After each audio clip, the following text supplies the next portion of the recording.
Pagi Teknik, kembali lagi kita berjumpa di sesi Iluni Podcast, di mana setiap saat kita akan menampilkan alumni-alumni FTUI yang telah berkiprah di dunia profesional untuk memberikan inspirasi maupun edukasi untuk kita semua, utamanya untuk teman-teman yang masih berkuliah di Fakultas Teknik UI. Nah, saat ini adalah kesempatan yang sangat luar biasa sekali. Kenapa? Karena tamu kita adalah sangat spesial, sangat luar biasa, apalagi kalau Anda termasuk ke Gen Z. Nah, kalau Gen Z ini pasti akan sangat-sangat nyambung sekali relate dengan tamu kita yang sekarang. Beliau adalah Bang Bahrun Afriansyah. Bang Bahrun ini adalah alumni dari Fakultas Teknik UI, jurusan Teknik Industri, dan saat ini bisnis yang beliau berkecimpung itu adalah bisnis terkait dengan kecantikan, kecakapan, ya, kulit yang mulus, kulit yang putih, yaitu adalah bisnis dari PT Paragon Technology and Innovation. Betul ya Bang ya? Ya, benar. Oke. Selamat datang Bang Bahrun. Oke. Makasih Bang. Jadi seperti biasa, individu yang kita tampilkan di sesi Iluni Podcast ini itu adalah orang-orang yang memiliki pencapaian luar biasa. CV-nya saja, nggak usah raguan lagi, banyak sekali. Tapi saya akan bacakan yang paling recent aja. Saat ini beliau itu adalah sebagai seorang Vice President of Commercial and International Business dari PT Paragon Technology and Innovation. Bang, sekilas PT Paragon itu memproduksi apa? Silakan.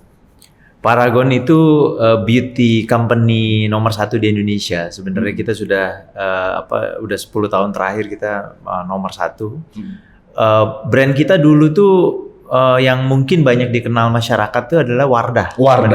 Oke. Nah, Wardah ini udah nomor 1 di Indonesia, tetapi kita sekarang ini punya 14 brand, Bang. 14 brand. Jadi bukan cuma Wardah aja, kita sekarang tuh ada Makeover, ada Emina, ada Kaf. Kalau tahu buat male grooming juga kita sekarang udah meluncurkan Kaf di 2020 akhir tahun lalu. Kemudian kita juga ada brand-brand lain seperti Biodev, kita ada Labore, dan banyak brand yang lainnya. Oke, gitu kita tahan dulu sebentar. Ini ada selain itu perjalanan karir Bang Bahrun sebelum di Wardah, tepatnya PT Paragon, yaitu adalah di PT Mayora ya Bang ya. Mayora. Nah di Mayora itu adalah terkait dengan produknya salah satunya Le Minerale. Le Mineral. Nah, boleh cerita sedikit ya Bang tentang produk dari yang Bang Bahrun tangani? Iya. Jadi saya join Mayora ya. Join Mayora itu tahun 2014. Sampai 2021. Jadi sekitar 6 tahun lebih lah. 6 tahun. Jadi saya di Mayora, saya handle brand-brand beverage dulu waktu di lokalnya. Salah satunya meluncurkan brand Le Mineral. Kemudian ada juga teh pucuk, ada Kopiko ya, Kopiko 78, ada Q Guava dan beberapa brand lainnya. Sampai 3 tahun dipegang Indonesia, kemudian 3 tahun berikutnya saya pegang global bisnisnya Mayora untuk beverage dan confectionery. Jadi selain produk-produk minuman, juga produk-produk coklat. Seperti Bang Bang, tahu ya? Bang. Ada Bang Bang, Coki, Superstar, dan semua produk permen juga. Itu juga kita coba pasarkan di luar Indonesia. Jadi bukan hanya untuk market Indonesia, tapi juga untuk market luar Indonesia. Ini edisi spesial sekali teman-teman teknik. Kenapa? Karena nanti kita akan berbicara banyak sekali. Beberapa produk yang tadi disebut oleh Bang Bahrun itu adalah produk hasil besutan beliau yang kemudian bertanggung jawab terkait dengan mulai dari ideation tadi ya, sampai kemudian product delivery. Nanti kita akan bahas bagaimana beliau bisa menghasilkan begitu banyak ide, kreativitas dalam menghasilkan produk-produk inovatif tersebut.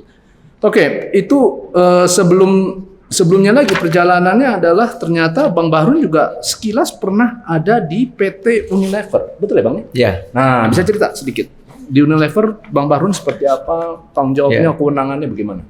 Saya habis lulus dari Teknik Industri UI, sebenarnya perusahaan pertama saya itu adalah Unilever. Saya dulu manajemen trainee Unilever di tahun 2004. 2004 awal. Nah, saya di Unilever sekitar hampir 8 tahun ya. Jadi mulai di marketing juga gitu. Jadi saya start karir saya di marketing. Jadi saya sebagai asisten brand manager dulunya. Saya pernah bertanggung jawab di berbagai brandnya Unilever karena hampir 8 tahun ya. Jadi pindah-pindahnya lumayan banyak dan alhamdulillah dapat kesempatan pegang cukup banyak brand. Jadi saya pernah pegang brand-brand seperti Lifebuoy, Lux, ya, sabun Lux, kemudian Sunlight, Sampo Clear, terus juga brand household seperti Superpel, Wipol, Fixal. Wipol juga ya. Saya launching brand Domestos toilet cleaner, Sif multipurpose cleaner. Jadi memang cukup banyak brand yang waktu itu sempat saya tangani gitu ya di marketing sampai sekitar tahun 2011 lah. 2011 ya. Baru pindah dari Unilever.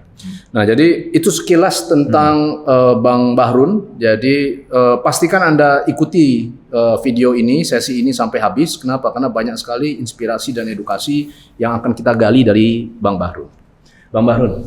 Bang Bahrun itu masuk ke Fakultas Teknik UI itu tahun berapa, Bang? Dulu saya angkatan 99, Bang. 99. Jadi tahun 99 masuk ke. Dulu SMA-nya di industri. Jakarta, luar Jakarta. SMA di Jakarta. SMA di Jakarta. Tahun 99 masuk ke FTUI, kondisi seperti apa dulu? Udah banyak gedung-gedung seperti sekarang atau gimana? Tidak sebanyak sekarang. Wah, sekarang luar biasa saya lihat. Ini setelah sekian lama saya mampir lagi. Ya. Sempat sih berapa tahun lalu sebelum pandemi ke sini, tapi setelah berapa tahun baru ke sini lagi nih. Jadi saya lihat wah luar biasa ya, perkembangannya bagus sekali, kelasnya juga keren, teknologinya udah lebih canggih gitu ya. Bahkan kalau yang saya ingat zaman dulu tuh saya masuk Departemen Teknik Industri. Mungkin Bang Yoval juga sama ya dulu. Kita di sana itu kita belum ada gedung tuh waktu itu. Iya. Kita masih numpang gitu istilahnya. Kita numpang di gedung komputer kalau nggak salah. Nah, gitu itu sekretariat departemen masih di sana. Saya habis lulus ke SMA masuk UI, loh kok gedungnya nggak ada nih. Masih lagi dibangun nih. Wah, tapi nggak menyurutkan semangat. Wah, seru nih. Selama setahun, 2 tahun kondisinya masih numpang kita waktu itu.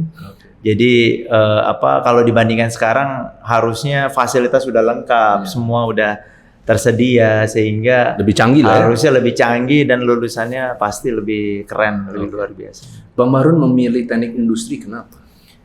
Dulu teknik industri karena cita-cita tuh mau jadi pengusaha, Bang.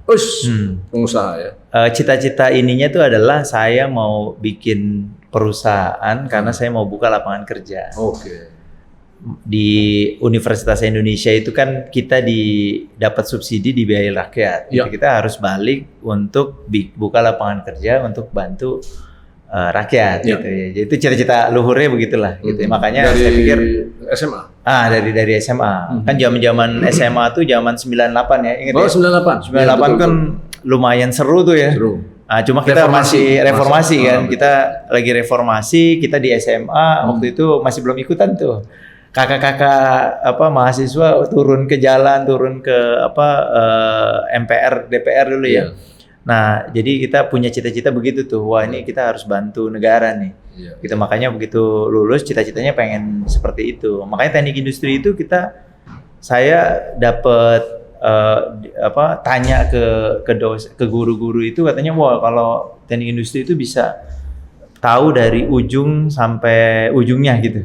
Jadi hulu sampai hilir lah, dari hulu sampai hilir gitu. Sehingga kamu akan belajar semua sehingga nanti kamu akan bisa mendirikan perusahaan sendiri. Kalau mau jadi pengusaha itu bisa tuh bikin dari jurusan teknik industri gitu. Wah, akhirnya saya menarik tuh buat saya. Masuk ke teknik industri. Lalu kemudian susah nggak adjustment-nya dari SMA masuk ke perkuliahan, utamanya di teknik industri? Alhamdulillahnya nggak terlalu susah karena kan memang teknik industri itu kan mata kuliahnya itu apa istilahnya ya, setengah teknik setengah ekonomi, setengah ada psikologi dan ada yang lainnya gitu. Jadi memang ya mungkin setengahnya teknik tapi setengahnya dibagi-bagi lah antara ekonomi, psikologi dan yang lainnya. Nah sehingga karena saya backgroundnya adalah dari IPA dulu ya waktu SMA, sehingga buat saya nggak terlalu masalah. Okay. Gitu. Justru wah seru nih, saya banyak belajar hal baru juga gitu. Pada saat kuliah, Bang Bahrun bagaimana aktivitas organisasi, aktivitas kemahasiswaan terlibat aktif? Alhamdulillah cukup aktif Bang. Jadi dari awal-awal kuliah ikutan di ikatan mahasiswa jurusan, ikutan di senat gitu. Dan di tahun berapa ya dulu ya? Setelah 2 tahun kuliah lah, alhamdulillah dapat kepercayaan jadi ketua ikatan mahasiswa teknik industri dulu. Betul. Jadi ketua IMTI. Kalau nggak salah periode 2000-an lah ya, 2001, 2002 kalau nggak salah. Lalu kemudian Bang Bahrun menuntaskan perkuliahan ini setelah berapa lama, berapa tahun? 4 tahun Bang. 4 tahun? 4 tahun. Padahal ikut aktif di kemahasiswaan ya? Ya, benar. Bagaimana cara mengatur waktunya pada saat itu? Nah, itu memang jadi ini ya, lumayan menariknya adalah memang sudah saya plankan tuh Bang. Okay.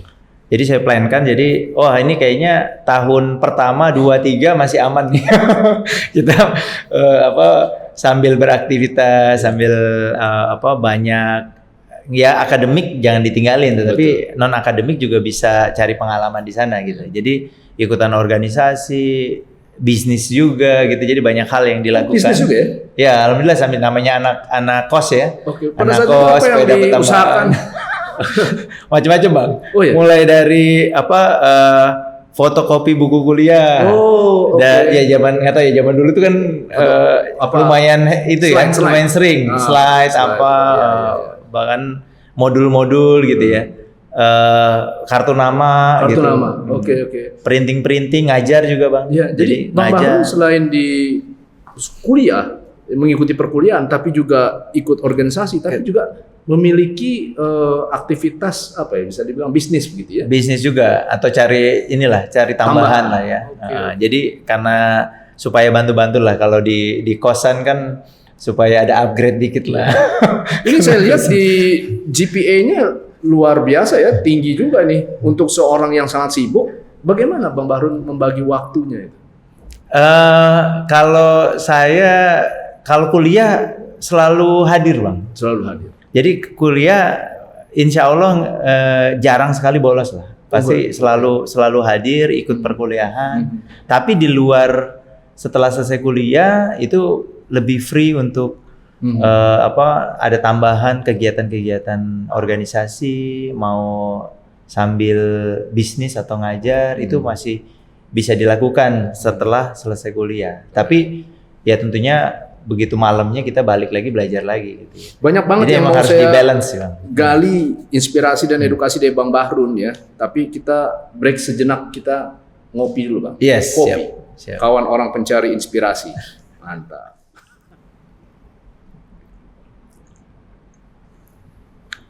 Mantap kopi FTUI. Bang Bahrun. Jadi kemudian tadi Bang Bahrun lulus tahun 2003 Bang. 2003 akhir. Oke, 2003 akhir lalu kemudian Bang Bahrun masuk ke kemana setelahnya? Pekerjaan pertama. Jadi sebelum saya pekerjaan pertama sebenarnya saya sempat di Toyota. Oh, Toyota. Jadi sebelum lulus Toyota saya diterima untuk advance internship namanya. Oke. Jadi internship atau magang untuk kerja, untuk lanjut kerja. Jadi saya masuk ke sana bahkan sebelum lulus sambil Ini skripsi. sebelum lulus ya, masih kuliah ya? Masih kuliah, sambil skripsi saya udah kerja tuh di Toyota sebenarnya. Oke, internship. Selama 6 bulan. 6 bulan. Nah, habis itu wajib selalu ke sana? Kenapa? Enggak, itu pilihan ya. Jadi memang daftar kita dulu. Oh, enggak, maksud saya artinya apakah Bang Bahrun pada saat itu memang boleh memilih. Ada di boleh sana, lanjut ada di plan nih langsung. Di pabrik Toyotanya. Iya, boleh lanjut di Toyota atau ke tempat lain nggak ada masalah. Gitu.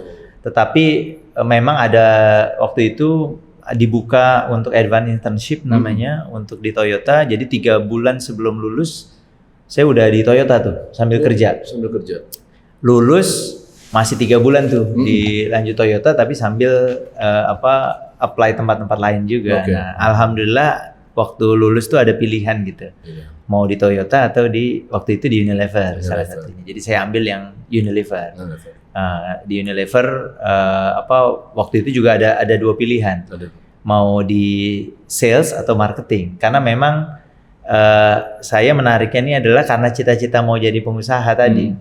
Sebelum lulus itu saya banyak ambil kerja praktek, magang itu di pabrik semua. Di pabrik. Skripsi saya itu tentang kualitas, tentang pabrik gitu ya. Dari situ begitu lulus saya mau belajar hal yang baru nih. Saya harus belajar cara menjual barangnya, menjual produknya. Iya. Makanya saya cari yang posisinya kalau nggak sales marketing gitu. Oke. Nah, ketika itu ya di Unilever ada 2 posisi ini, makanya saya masuk ke sana sebagai manajemen trainee. Saya ambil marketing. Gitu. Marketing. Sekilas saja Bang. Sales dan marketing itu ternyata 2 hal yang berbeda ya. Berbeda. Bisa dijelaskan nggak ke teman-teman tadi? Nah ini menarik nih, kalau kadang-kadang kalau kita belum masuk dunia FMCG atau dunia kerja itu kita mungkin kadang-kadang suka nggak bisa bedain tuh antara sales marketing. Padahal sebenarnya itu berbeda. Nah kalau sales itu sebenarnya adalah memastikan barang itu ada di toko. Sales memastikan barangnya itu ada di toko. Oke. Nah, sementara marketing itu adalah memastikan konsumen mau membeli produk kita. Oke. Yang satu adalah memastikan produknya ada di toko. Yang satu adalah bagaimana orang membeli. Iya, bagaimana orang membeli. Nah, itu seninya ada di situ. Gimana creating demand. Oke. Gitu ya. Jadi supaya ada demand-nya, supaya konsumen itu berpikir bahwa wah saya mau beli produk itu. Oke. Itu adalah marketing. Gitu. Dan di marketing itu sebenarnya terlibat mulai dari nol, produknya belum ada, sampai nanti produk sudah diluncurkan, dirawat, dibesarkan, itu semua marketing. Gitu. Oke. Itu yang tadi Bang Bahrun sekilas pada saat kita belum mulai kita bicara dulu, ya, mulai dari konsep ideation ya tadi ya, sampai kemudian produknya itu diluncurkan orang ya. Benar, sampai dibeli orang, mungkin produk udah setahun, 2 tahun, terus kita liatin apalagi yang harus kita improve, itu semua pekerjaannya marketing. Pekerjaan marketing. Ketemu konsumen, ngobrol dengan konsumen, cari insight, kemudian merancang produk barengan dengan R&D, menentukan gimana cara kita memposisikan produknya. Buat teman-teman yang masih kuliah dan kalau mereka ingin berkecimpung di dunia sales and marketing, kira-kira skill set apa yang mereka harus kuasai selagi mereka lagi kuliah sekarang? Ya, kalau skill setnya sebenarnya kalau yang saya lihat di dunia FMCG ya, itu sangat terbuka opportunity-nya untuk semua jurusan. Semua jurusan. Bahkan di teknik pun itu banyak sekali teman-teman marketing itu yang berasal dari background teknik. Oh ya? Gitu. Nggak semuanya teknik industri, nggak semuanya ekonomi. Jadi ada dari berbagai jurusan ada. Gitu. Nah sebenarnya yang penting adalah tentunya nggak ada larangan buat anak-anak teknik punya kreativitas. Itu satu. Terus yang kedua juga rasa ingin tahu, menghadirkan solusi-solusi baru itu sangat penting ada di dunia marketing sebenarnya. Jadi ketika backgroundnya anggaplah tidak punya background marketing pun seharusnya tidak ada masalah. Karena ketika masuk dunia kerja itu pastinya kita akan dapat training, kita akan diajarin sesuatu yang baru. Yang diperlukan justru adalah keinginan untuk belajar, kemampuan untuk belajar cepat, dan juga mindset yang tepat gitu. Jadi saat ini atau pada saat sudah bekerja, Bang Bahrun itu aktifnya adalah di bidang sales and marketing, kurang lebih seperti itu ya. Nah, lalu kemudian bagaimana pengalaman apa semasa kuliah yang berkontribusi terhadap suksesnya Bang Bahrun di aspek tersebut, sales and marketing? Ya, kalau pengalaman masa kuliah sebenarnya banyak faktor ya. Pertama, bukan hanya dari akademis, kita juga ada banyak kegiatan-kegiatan organisasi yang membentuk kita untuk punya spirit entrepreneur tadi itu ya. Sehingga ingin menghadirkan sesuatu yang baru yang belum pernah ada, menjawab kebutuhan dari konsumen kita. Nah, itu semua kita bisa bangun dari masa-masa awal waktu kuliah. Jadi tadi dengan mulai berbisnis lah, gitu ya. Terus atau pelajaran-pelajaran yang berkaitan, misalkan kalau di teknik industri itu ada namanya perancangan produk misalkan. Terus ada juga mata kuliah marketing juga ada gitu ya. Kita ada mata kuliah marketing gitu. Nah, jadi ya yang seperti itu juga membantu sih. Saya lihat. Jadi tadi Bang Bahrun sekilas menyebutkan entrepreneurship gitu. Buat Bang Bahrun, entrepreneurship itu apa sih dan kenapa itu penting? Entrepreneur itu menurut saya sesuatu yang sangat penting untuk dimiliki oleh semua orang, gitu. Karena dengan kita punya jiwa itu, kita akan melihat punya keinginan untuk menyelesaikan masalah, gitu. Karena intinya dari situ adalah gimana secara independen kita memikirkan solusi apa sih yang terbaik untuk menyelesaikan masalah yang ada. Masalah ini kan macam-macam ya. Ada masalah yang memang dari negatif jadi positif, atau dari yang mungkin biasa aja jadi luar biasa. Gitu. Jadi saya ambil contoh begini, ketika kita itu mirip seperti inovator kan, entrepreneur, sehingga memberikan solusi terhadap masalah yang ada di masyarakat gitu. Nah, ketika kita berhasil memberikan solusi itu, orang akan willing untuk membeli produk kita, menggunakan jasa kita. Nah, itu pasti akan terjadi. Kayak kalau ada cerita zaman dulu tuh, ketika belum ditemukannya ada mobil, itu sebenarnya orang kalau ditanya apa yang transportasi apa yang kamu inginkan, gitu. Itu jawabannya dia adalah kereta kuda paling cepat gitu. Karena dia belum terpikir dia tahu yang lain ya. Ternyata ada mobil. Iya. Tapi sampai ternyata begitu ditemukannya mobil, kereta kuda itu udah bukan lagi jawaban gitu ya. Karena udah ada pilihan lain yang lebih efisien, lebih murah, lebih ini adalah mobil misalkan. Nah, itulah yang dijawab melalui jiwa inovasi yang dihadirkan oleh seorang entrepreneur gitu. Inovasi, ideation, problem solving, itu kan ujung-ujungnya adalah kreativitas. Ya. Bang Bahrun ada tips nggak buat teman-teman kita yang sekarang sedang berkuliah, bagaimana sih caranya mengembangkan kreativitas itu? Ya, jadi kalau kayak saya ngelihatnya Bang, anak teknik itu punya modal yang sangat kuat, karena anak-anak teknik itu punya logical thinking yang sangat baik gitu ya, sehingga cara menyelesaikan masalahnya lebih terstruktur. Ada masalah A, kita bisa selesaikan dengan berapa cara. Nah, caranya adalah 1, 2, 3 misalnya. Nah, dari situ kita tinggal mengembangkan aspek solusinya gitu kan. Solusinya melalui kreativitas. Nah, cara A, B, C, D ini kan bisa kita tambahkan menjadi D, E, F, G gitu kan. Nah, itulah kreativitas masuk gitu. Dan modifikasi yang memang diperlukan itu bisa kita masukkan ke sana.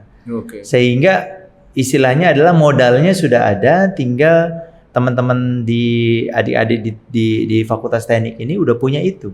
Tinggal gimana menambahkan kreativitas itu ke dalam solusi tadi.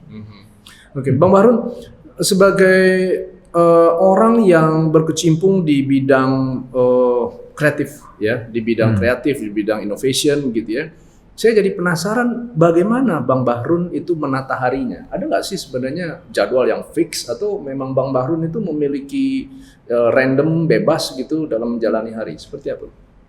Kalau di keseharian memang kita udah punya jadwal tuh Bang. Jadi ya lumayan padat lah ya kalau tiap hari kita tuh kalau buka jadwal meeting bisa dari pagi sampai sore. Nah, itu topiknya bisa beda-beda gitu kan. Ya tentunya di situ kita bisa lihat mana yang prioritas pastinya, mana yang memang bisa kita delegasikan mungkin, atau ada juga yang benar-benar harus kita persiapkan dengan baik karena itu sesuatu yang sangat-sangat penting gitu ya untuk perusahaan ke depannya misalkan. Nah, jadinya saya rasa pastinya di dunia kerja yang namanya pengaturan waktu itu menjadi sangat penting gitu ya. Karena kalau dibilang sibuk dan banyak meeting udah pasti itu ada gitu kan. Tinggal gimana kita bisa mengatur itu semua, itu yang menjadi tergantung tiap individunya sih. Lalu dari pengalaman Bang Bahrun di Unilever, apa nih satu atau dua hal yang paling berkesan yang membentuk kesuksesan Bang Bahrun hingga sekarang? Ada nggak lesson learn-nya yang Bang Bahrun dapatkan? Ya, kalau di waktu saya di Unilever itu saya merasa seperti, karena itu perusahaan pertama yang benar-benar saya mulai dari manajemen trainee, Bang. Itu saya belajar, saya merasa di Unilever itu seperti kampus. Kampus? Ya, tempat saya belajar. Tempat saya belajar terutama tentang marketing. Nah, karena di sana dari pertama saya join itu ya, kita mendapatkan banyak training, banyak learning baru gitu ya, dan juga kesempatan untuk mengembangkan produk-produk yang kita punya sebagai produk baik itu lokal maupun produk yang datang dari luar gitu ya, untuk kita besarkan. Nah, sebenarnya itu sih yang paling banyak gitu ya. Nah, dari sana saya lihatnya, ini kesempatan untuk kita bisa gunakan ilmu ini untuk bisa kita gunakan untuk mengembangkan produk-produk lokal. Contohnya seperti di Paragon sekarang gitu kan. Ini kan Paragon ini kan lokal company lah, ya, di mana kita cita-citanya adalah gimana mengembangkan produk-produk Indonesia untuk pertama menjadi raja di negeri sendiri gitu. Terus selanjutnya adalah untuk juga kita mulai ekspor ya. Mulai hadirkan produk-produk Indonesia kita jual di negara lain. Jadi nggak hanya menjadikan Indonesia sebagai pasar selama ini gitu ya, tetapi juga mengirimkan produk-produk Indonesia terbaik keluar. Supaya Indonesia bukan hanya dikenal sebagai pengguna, yang negatif-negatifnya ataupun pengguna saja, bukan hanya market saja, tetapi Indonesia juga sebagai produsen produk-produk berkualitas. Cita-citanya sebenarnya begitu sih, Bang. Jadi Bang Bahrun dari teknik industri, walaupun kemudian tadi Bang Bahrun bilang artiannya ada dari marketingnya juga diberikan, sales juga diberikan dan lain-lain gitu ya. Jadi pada kala pertama masuk ke sana, masuk ke aspek marketing ini ya, ada kesulitan nggak? Dan bagaimana tipsnya untuk mengatasi kesulitan itu buat teman-teman kita yang masih kuliah? Ya, kalau kesulitan ya pastinya ada, tapi alhamdulillahnya nggak terlalu signifikan lah. Karena memang ketika kita baru lulus kuliah, kita masuk ke dunia kerja, semuanya itu pasti akan ada proses pembelajaran. Karena apa yang kita pelajari di bangku kuliah contohnya itu nggak bisa 100% sama persis seperti yang ada di lapangan. Karena di lapangan, di dunia kerja itu lebih ke praktisi kan.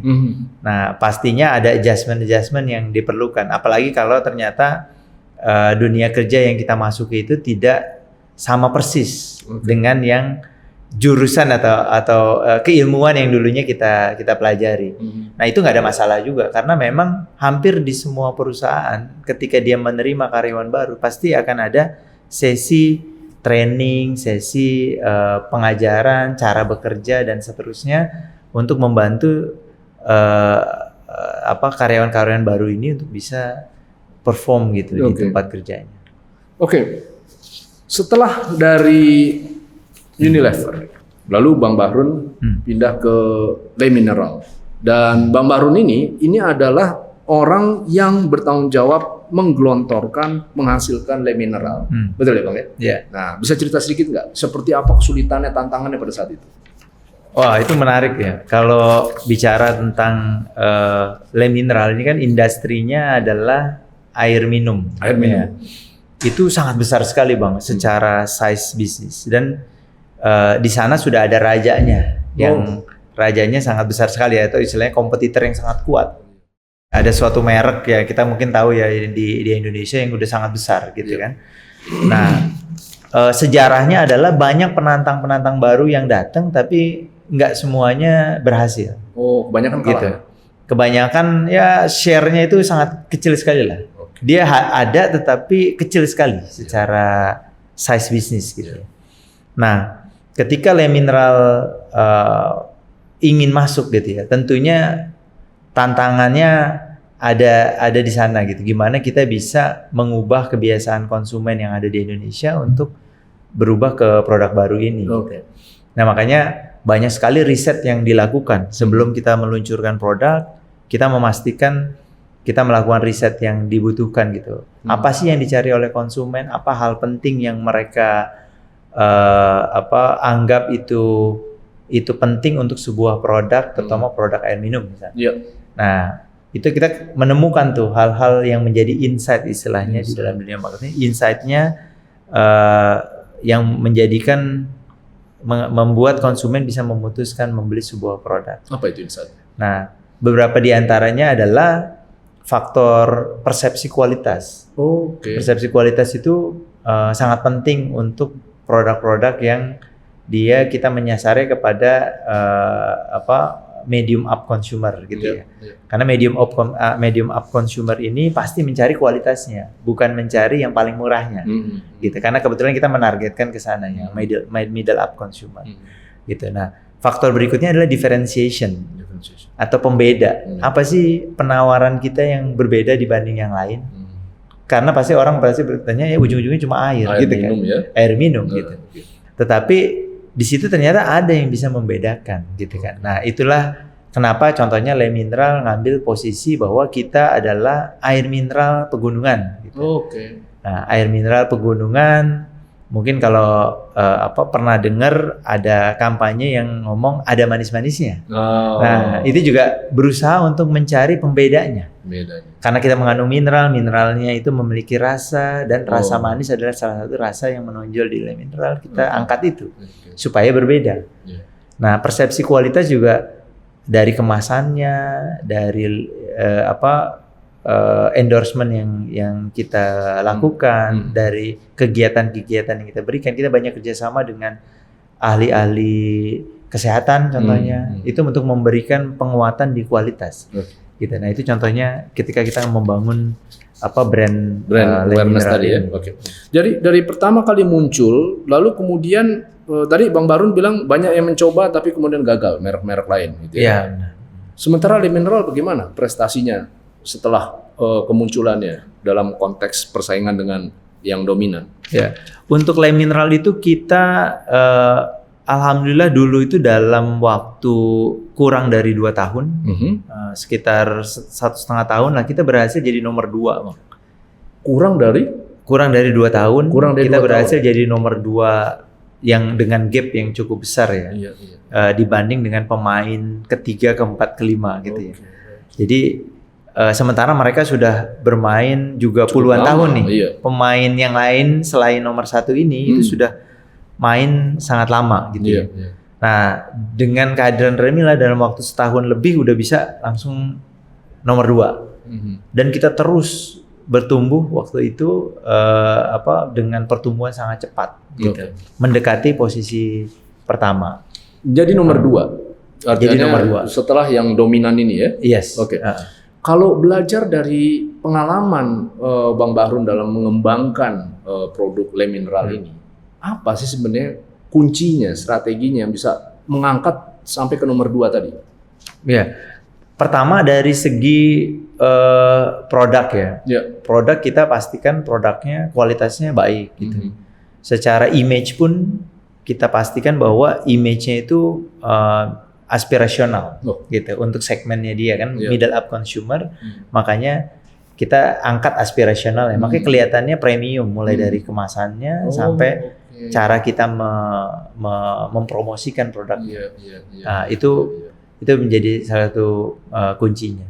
Yang berikutnya tadi kan pembedanya, differentiationnya itu jadi hal penting buat di sini, karena kalau tanpa differentiation orang akan anggap ini sama aja seperti air yang lain gitu. Iya. Terus yang ketiga itu adalah faktor memastikan ketersediaan produk, itu juga sangat penting. Availability kita nyebutnya biasa. Nah, availability ini juga sangat penting karena dia air minum gitu ya. Iya. Lebih mudah disubstitusi, digantikan oleh yang lain. Karena banyak merek ya. Banyak merek. Bayangkan orang lagi haus datang ke toko, saya mau beli produk A. Begitu tidak ada, ya pasti dia akan ambil, ya udah produk B pun nggak apa-apa. Iya. Beda dengan produk kosmetik, beda dengan produk harus produk yang itu gitu kan. Nah, kalau ini sangat mudah disubstitusi sehingga memastikan barang itu ada di toko itu sangat penting. Gitu. Itu Bang kalau bicara tentang. Jadi teman-teman sekalian, Bang Bahrun ini setelah dari berhasil menggelontorkan produk Le Mineral, lalu kemudian dari akumulasi knowledge-nya ini, skill-nya ini, lalu pindah ke Paragon. Dan di Paragon ini Bang Bahrun itu artinya, Paragon ini buat teman-teman yang belum tahu, itu adalah yang menghasilkan kosmetik merek Wardah, betul ya Bang ya? Wardah, ada makeover, dan lain-lain. Bang, pada saat masuk ke Paragon, apa sih kewenangan tanggung jawab Bang Bahrun pertama kali? Ya, pertama kali di Paragon saya sebagai VP Marketing, Vice President Marketing. Jadi tetap di marketing tuh Bang masih. Memang waktu itu tuh saya join di masa-masa pandemi. Kita tahu waktu masa pandemi itu namanya kosmetik itu turun gitu. Turun, iya. Nah, sehingga tantangannya adalah gimana kita mengembalikan bisnis di beauty product ini. Tetapi memang bagusnya adalah di skincare masa-masa pandemi itu lagi bagus. Karena konsumen itu tidak bisa keluar rumah, mereka salon-salon tutup sehingga mereka perawatan di rumah sendiri. Makanya skincare lagi booming pada masa-masa itu. Nah, sehingga yang kita lakukan adalah gimana kita mengkonversi kehilangan kita yang ada di kosmetik ke produk-produk skincare kita. Gitu. Makanya kita banyak melakukan inovasi-inovasi di produk-produk skincare juga. Bukan hanya di Wardah, tetapi juga kita meluncurkan produk-produk baru yang lain di skincare masa-masa pandemi tadi. Nah, untuk kosmetik juga sebenarnya masih ada yang tumbuh, yaitu yang murah-murah, Bang. Karena masa pandemi banyak konsumen yang mungkin kehilangan pekerjaan atau penghasilannya berkurang, itu banyak kejadian, sehingga daya beli turun. Daya beli turun, makanya kemampuan dia membeli produk yang mahal itu kan pastinya berkurang. Nah, kita menghadirkan solusi, balik lagi ketika ngelihat fenomena seperti itu di market. Oh, berarti yang murah ini harusnya ada opportunity gitu. Nah, makanya kita luncurkan produk namanya OMG, brand baru namanya OMG. Oh My Glow. Gitu. Oh My Glow. Kepanjangan Oh My Glow gitu biasanya nyebutnya OMG. Nah, OMG ini itu adalah kosmetik dengan harga lebih murah, lebih terjangkau. Nah, ini untuk menyasar segmen middle low. Gitu. Kalau tadi kan kita middle up, Wardah, makeover, ini itu middle up. Nah, sementara untuk middle low-nya kita keluarkan OMG. Nah, itu pertumbuhannya sangat baik, Bang, diterima. Karena memang menyesuaikan dengan apa yang jadi kebutuhannya konsumen saat itu. Sekilas tadi pada saat kita berbicara di sebelum recording ya, Bang Bahrun mengatakan bahwa Wardah ini adalah sebagai pemimpin pasar untuk produk kosmetik ya di Indonesia. Itu dari kapan, Bang? Wardah itu jadi nomor 1 di Indonesia itu dari sejak tahun 2015-an. Sekitar 2015-an. Jadi sebelum pandemi juga sudah? Sebelum pandemi. Kita sudah nomor 1 gitu ya. Baik itu di kosmetik maupun di skincare. Di skincare produk. Nah, sampai sekarang kita masih alhamdulillah masih nomor 1 gitu ya. Dan setelah selesai pandemi, kosmetik kita juga udah kembali naik lagi dengan signifikan gitu. Secara konsumennya udah kembali back to work lagi. Udah offline lagi gitu kan. Mereka udah mulai menggunakan produk-produk kosmetik lagi gitu. Dan berkaca dari keberhasilan Bang Bahrun saat ini membesarkan Wardah bagaimana Bang Bahrun melihat proyeksi ke depan untuk Wardah? Ada target-target khusus buat Wardah ke depan tahun-tahun mendatang? Pastinya kita terus berharap konsumen Indonesia akan terus menggunakan Wardah ya. Ya. Karena kita juga terus menghadirkan inovasi-inovasi baru, Bang. Oh, selalu ya? Selalu. Ada produk baru lagi? Benar. Nah, hampir tiap tahun kita mengeluarkan produk-produk baru yang ngikutin memang tren-tren terbaru yang ada di dunia gitu ya. Nah, cita-cita kita adalah selalu jadi yang terdepan. Terutama untuk market Indonesia, kita selalu menghadirkan produk-produk yang inovatif gitu ya. Nah, sehingga akan terus relevan tuh, Bang. Dengan market dan tren yang ada saat ini. Nah, selain terus yang terdepan dan jadi nomor satu di Indonesia, kita juga melirik market luar Indonesia sebenarnya. Kita udah mulai masuk ke negara-negara di luar Indonesia. Oh, sekarang udah going global ya? Yes, kita udah going global dan bukan cuma Wardah gitu ya. Kita secara Paragon Group gitu ya, Paragon Corp, kita punya 14 brand yang tadi saya bilang. Nah, dulunya kita lebih fokus baru di Wardah, tapi sejak tahun kemarin kita udah mulai launching juga brand-brand lain selain Wardah. Kita punya market yang kedua terbesar selain Indonesia itu ada di Malaysia, Bang. Malaysia. Wardah itu sudah di Malaysia sudah sebelum pandemi lah, kita udah ada, tetapi kita mulai garap lebih serius lagi di 2022 kemarin. Kita buat perusahaan sendiri di sana, distribusinya juga kita perkuat. Di sana pertumbuhannya sangat baik. Dan mulai 2023 kemarin kita launching brand-brand lain selain Wardah juga. Seperti Emina sudah kita luncurkan di Malaysia. Kaf udah kita luncurkan di Malaysia. Kita juga punya Makeover. Itu akhir tahun kemarin kita baru launching di Malaysia. Dan kita juga buka market baru seperti Brunei. Brunei juga masuk. Sudah mulai kita bisa menemukan Wardah gitu di sana. Jadi cita-citanya itu selain Indonesia kita juga mau menjadi istilahnya tamu terhormat di negara-negara lain. Gitu, Bang Bahrun, ini kan karena teman-teman juga masih banyak yang berkuliah, sebenarnya masih banyak yang mau kita gali ya, baik inspirasi maupun strategi tips dari Bang Bahrun gitu ya. Tapi karena waktu juga terbatas, jadi kita harus segera mengakhiri. Tapi untuk mereka teman-teman kita yang masih berkuliah, dan kalau mereka pengen mengikuti jejak Bang Bahrun di dunia FMCG ini, ada tips nggak yang Bang Bahrun bisa berikan kepada teman-teman? Silakan. Kalau tips, Bang, mungkin berdasarkan pengalaman aja ya, Bang. Ya. Jadi kalau saya melihat pengalaman saya dulu serta saat ini di perusahaan, ketika kita mencari talent muda, talent yang akan kita rekrut untuk menjadi karyawan, itu beberapa faktor yang kita pertimbangkan. Apa nih? Nah, makanya catat nih penting. Yang pertama itu adalah tetap akademik itu satu. Akademik. Tapi yang kedua itu ada non akademik juga yang kita lihat biasanya. Jadi bukan hanya akademik nih, Bang. Istilahnya di kita itu adalah terkadang kita mencarinya itu yang street smart. Gitu. Street smart. Bukan hanya smart tapi street smart. Nah, kalau hanya smart itu biasanya kan, wah yang penting IP-nya tinggi gitu kan.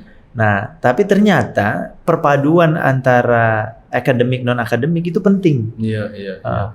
Tetapi akademik jangan dilepas. Ya setidaknya harus di atas 3 lah kejar IP-nya gitu ya. Itu udah pasti dilirik tuh oleh perusahaan. Jadi harus ada di atas 3. Nah, tapi kan saingan masih banyak nih. Kita udah akademiknya udah oke. Nah, saingan masih banyak. Nah, itu penentu berikutnya adalah ada non akademik. Street smart tadi. Kita punya pengalaman apa masa-masa kuliah? Pernah di organisasi, pernah jadi ketua, pernah jadi kepanitiaan, mungkin pernah ada kegiatan non akademik yang cukup signifikan gitu. Nah, itu akan menjadi pertimbangan dan nilai plus ketika bisa diterima di suatu perusahaan. Nah, setidaknya udah masuk ke dalam fase seleksinya bisa lolos gitu ya. Nah, faktor berikutnya yang penting adalah setelah lolos masuk ke perusahaan, kan tentu karir, Bang, yang dicari oleh kita semua dan teman-teman itu kan pasti karirnya gimana.